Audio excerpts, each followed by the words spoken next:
আজ কিছু কথা বলতে এসেছি, যে কথাগুলো না বললেই নয়। Happy birthday girl. Girl no, happy birthday lady. দেখতে দেখতে জীবনের 30টা বছর পেরিয়ে গেছে, অর্ধেক জীবন শেষ। আর সেই অর্ধেক জীবন পড়াশুনো করতে করতে শেষ। এমন নয় যে সামনে আর পড়াশুনো করতে হবে না, সেটা নয়। এই বছরের বার্থডেটা একটু স্পেশাল। কেন স্পেশাল? কারণ গত বছর পর্যন্ত একটা টেনশন থাকতো, একটা করে বার্থডে আসতো আর ভাবতাম আরও একটা বছর গেল, কি হবে, এখনও তো হচ্ছে না চাকরিটা, কি হবে কি হবে, এই একটা টেনশন বরাবর থাকতো। খুব একটা এক্সাইটমেন্ট তো বার্থডেতে আমার কোনো দিনই থাকতো না। বাট যত বড় হচ্ছিলাম তত কেন জানি না এক্সাইটমেন্টটা আরও কমে আসছিল। ইভেন গত বছর যতদূর মনে পড়ে, আমার বার্থডের দিন আমি আমার হাজব্যান্ডকে ইভেন বলছিলাম যে এবছরটাও পেরিয়ে গেল, এখনও তো হলো না চাকরিটা, এরপর তো এলিজিবিলিটি থাকবে না, আর তো কিছু বছরই পাবো, সময় তো খুব কম, কি হবে বলো তো।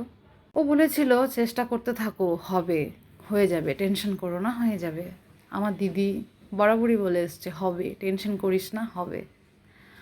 মা বাবা প্রত্যেকে বলেছে হবে, আর যদি না হয় তো কী আছে, চাকরি কি সবাই পায়, অন্য কিছু করবি, হবে, পড়তে থাক। হ্যাঁ, মা যদিও বলতো দেখ চাকরিটা তো পেতেই হবে, নয়তো লাইফটা আমার মতন হবে, শুধু একটা হাউসওয়াইফের মতন, ওটা আরও অনেক বেশি কঠিন। এই একটা টেনশনে টেনশনে না বার্থডেটা আমার চলে যেত। বাট দিস ইয়ার পরীক্ষাটা পাশ করে গেছি।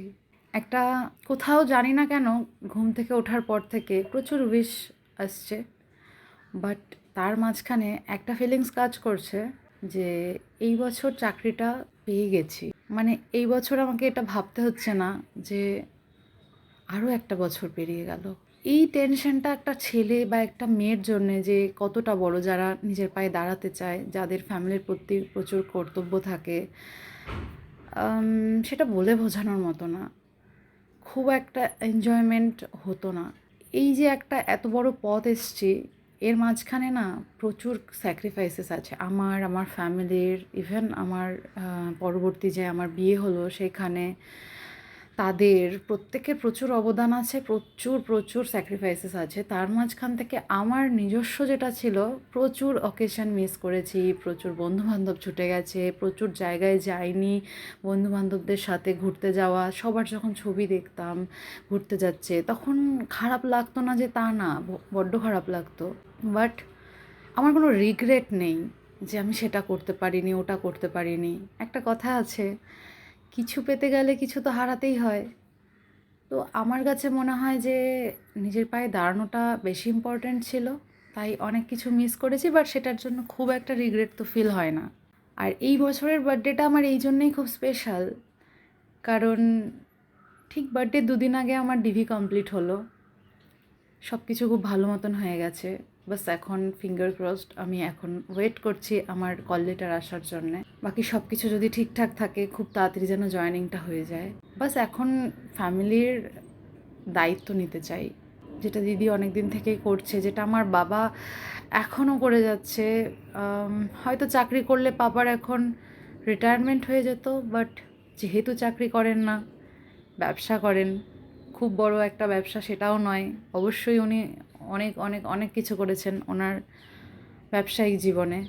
এখনও উনি কর্মরত, এখন ওনার রিটায়ারমেন্ট নেই, এখনও উনি ভোর 5টায় ওঠেন, এখনও উনি এত রাতে ঘুমন, এখনও এত কম ঘুমন, সারাটা দিন দৌড়ান। এই জিনিসটা দেখে নিজেকে মনে হয় যে আরও বেশি করে তৈরি করি।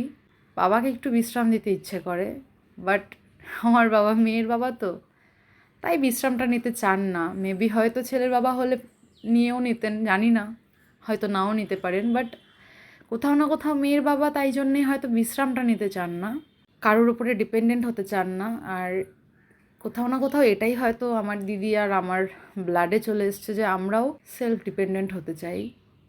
অবশ্যই পার্টনারের সাপোর্ট দরকার, অবশ্যই ফ্যামিলির সাপোর্ট দরকার, বাট সেটা নট অনলি ফিনান্সিয়াল, সেটা মেন্টাল হোক, নানান রকম সাপোর্ট দরকার। বাট এটাও চাই যে আমরাও যেন তাদেরকে সাপোর্ট করতে পারি, পার্টনার হোক কি ফ্যামিলি হোক, মা বাবা হোক, শ্বশুরবাড়ি হোক, বাস আমরাও তাদেরকে যেন সাপোর্ট করতে পারি financially as well as mentally. তো আমার জন্য এই বছরের বার্থডেটা একটু বেশি স্পেশাল। জন্মদিনটা আমার কাছে এবছর সত্যি একটু বেশি স্পেশাল। বাস আজকের দিনে এটাই নিজের জন্য প্রে করতে পারি যে আমি যেন কখনোই এমন একটা জায়গায় পৌঁছে না যাই যেখান থেকে ঘুরে তাকালে কাউকে দেখতে না পাই।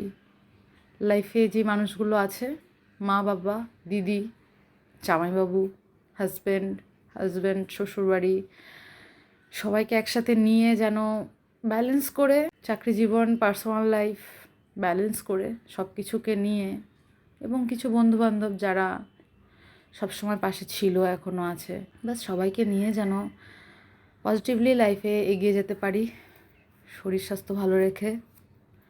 ব্যাস এতটুকুই, এর বেশি লাইফ থেকে খুব বেশি ডিমান্ড নেই।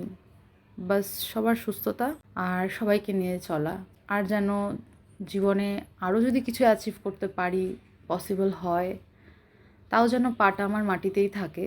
আর বাবার মতন, মায়ের মতন, দিদির মতন হতে চাই। ব্যাস, দ্যাটস ইট। তবে আজকে পুরোটা দিনে আমি আমার মা, বাবা, দিদি, বাড়ির সবাইকে খুব মিস করেছি। মায়ের হাতের পায়েস, 2-10-এর নিয়ম, সমস্ত কিছু, যদিও জয়ন্ত সেটা করেছে, তবুও বাড়ির লোককে তো মিস করেইছি। কিছু করার নেই, বাড়ি থেকে অনেক দূরে। তবে জয়দেবদা, পম্পিদি, থ্যাংক ইউ সো মাচ পায়েসটার জন্য, থ্যাংক ইউ।